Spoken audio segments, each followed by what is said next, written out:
વાત કરીએ હવે બગદાણાના બખેડાની તો બગદાણાના સેવક નવનીત બાલદિયાને મારવાનો સમગ્ર મામલો છે। તેમાં એસઆઈટીની પૂછપરછમાં જયરાજ આહિરે મૌન તોડ્યું હતું। એસઆઈટીએ જયરાજ આહિરની 3 કલાક પૂછપરછ કરી હતી।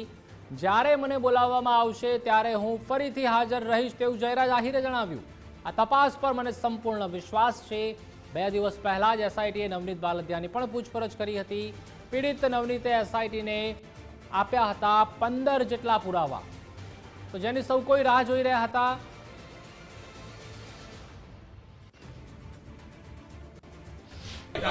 સમગ્ર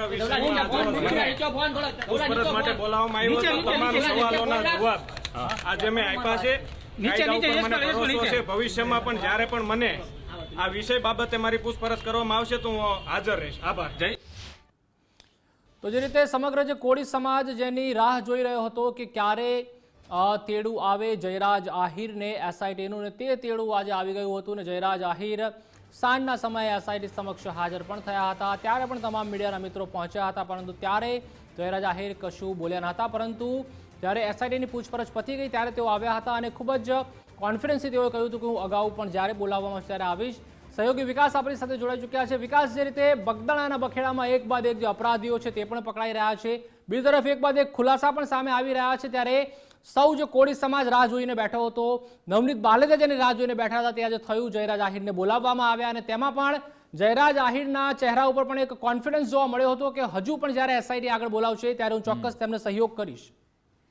બિલકુલ, આજે જ્યારે એ સમાચાર આવ્યા કે એસઆઈટી સમક્ષ હાજર થવાનું છે, હાજર થાવ જયરાજ આહિર, એક સમન્સ એમને એસઆઈટીની ટીમે મોકલ્યું હતું અને સમાચાર એ પણ વહેતા થયા હતા કે કદાચ જયરાજ આહિર એસઆઈટી સમક્ષ હાજર નહીં થાય એ પહેલું, બીજું કે ત્રીજા સમન્સમાં હાજર થશે ને પછી પોતાની નિર્દોષતા સાબિત કરશે। પણ આજે જયરાજ આહિર પહેલા સમન્સમાં જ ત્યાં હાજર થઈ ગયા અને 3-3.5 કલાક એમની ત્યાં રેન્જ આઈજી ઓફિસમાં એસઆઈટીની ટીમે એમની પૂછપરછ કરી હતી।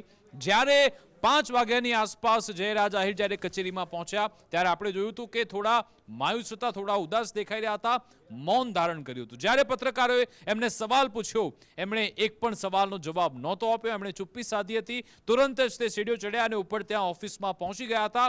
પરંતુ જેવા એમની પૂછપરછ પૂર્ણ થાય છે, વિઝ્યુઅલ પણ આપણે બતાવ્યા, જયરાજ આહિર બહાર આવે છે, ફૂલ કોન્ફિડન્સ સાથે બહાર આવે છે અને એમ કહે છે કે મને ન્યાયતંત્ર પર, કાયદા પર વિશ્વાસ છે। સાથે એમ પણ ઉમેરે છે કે એવું નહીં, મને જ્યારે પણ બોલાવવામાં આવશે હું એસઆઈટી સમક્ષ આવવા તૈયાર છું।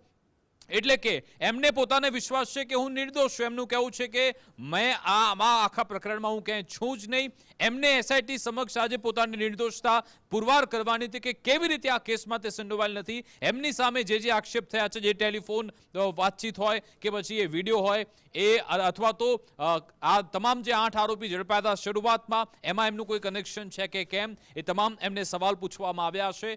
પણ એસઆઈટી સમક્ષ એમણે તમામ જવાબ આપ્યા છે। એટલા માટે જે કોન્ફિડન્સ સાથે કહી રહ્યા છે કે મને ગમે ત્યારે એસઆઈટી બોલાવશે હું અહીંયા જવાબ આપવા આવવાનો છું।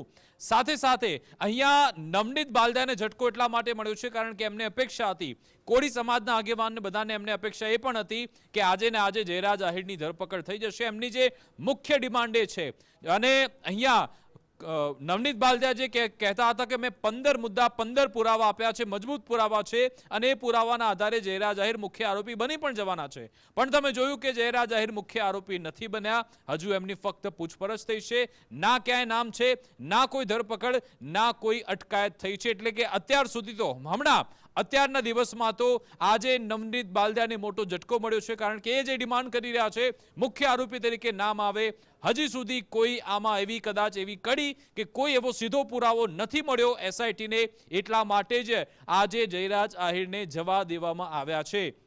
જો એમના સમક્ષ એવા એસઆઈટીને પુરાવા અથવા તો એવી કડી મળી હોત, કોઈ પણ એવી શંકા હોત, તો કદાચ આજે એમને અટકાયત થઈ જાત। પણ જે રીતે જયરાજ આહિરને જવા દેવામાં આવ્યા છે, અત્યાર પૂરતું તો એસઆઈટી પાસે અત્યારે કોઈ પુરાવા એવા નથી એવું આપણે આકલન કે તર્ક લગાવી શકીએ છીએ. અમે કોઈ એવા પરિણામ સુધી નથી પહોંચતા, પણ જે રીતના ત્યાંથી સમાચાર દ્રશ્ય જોઈએ છે એ તર્કના આધારે એનાલિસિસ એ કરીએ છીએ કે અત્યાર સુધી તો એસઆઈટી જોડે કંઈ એવા જયરાજ આહિર વિરુદ્ધના કોઈ એવી કડી પુરાવા નથી મળે એવું લાગે છે. પણ આ તો શક્યતાની વાત છે.